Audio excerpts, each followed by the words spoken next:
Hi, and welcome to week 28 of the Monologue Project. This week we have Little Dolls by Nancy Harris. The character is Vicky. It's a very interesting piece. I guess it's the beginning of a larger piece about kind of a sad event in this person's life, and this is her just trying to sort of remember all the stuff leading up to the trauma, and it's very well written and lots to play with in terms of levels and just sort of intentions, like, you know, why we remember the things that we remember, and what, when we have a traumatic event, like what things particularly stand out in our brains. So I find it very fascinating from a psychological actor standpoint, because I love that stuff. I love knowing, you know, why do people do what they do, and why do we react to things the way we do. And so it's a great piece from that. I highly suggest it. Little Dolls by Nancy Harris. Challenges this week are I'm just tired. I did a 14-hour round trip drive yesterday, going from Harrisburg to Lewisburg, West Virginia, for a big fat audition where I had to sing and everything, and I got caught in a blizzard on the way back, so there was a lot of clutching of the steering wheel and trying not to get killed by semis. So that makes for a fun Monday. Anyway, so this is, or Tuesday, it was Tuesday. So this is Little Dolls by Nancy Harris, and the character is Vicky. Where was I?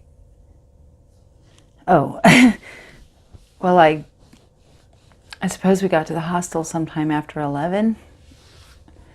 We had left Paris early that evening and had been driving for 3, maybe 4 hours in the dark. We were tired. We started the journey singing, but we weren't singing by the time we arrived. The hostel was pretty.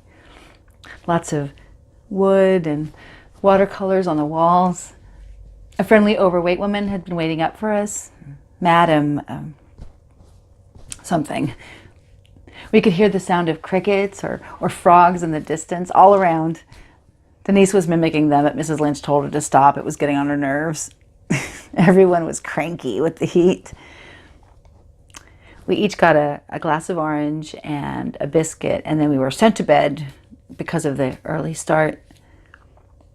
They split us into groups of 2, 6 in each room. I took the bed beside Denise, of course. Normally we would have stayed up, you know, past curfew, talking or eating sweets or little cakes that we would have, you know, we would have bought when Mrs. Lynch or one of the others' backs were turned. We would have giggled, I guess. Little girls giggle. But that night we were so, after all the traveling, I didn't brush my teeth. Denise did. And her hair, she had lovely black hair, thick and straight. I'm sure you've seen the pictures. Everybody comments. She brushed it 100 times before going to bed at night. Every night, can you imagine? I thought that was great. I don't think she managed 100 that night, but she did as many as she could, and then we went to bed in our little white nighties. I don't even think we said goodnight. Our eyes were so heavy. She had her back to me, and I could see the outline of her shoulders underneath the sheets. We just sort of drifted off.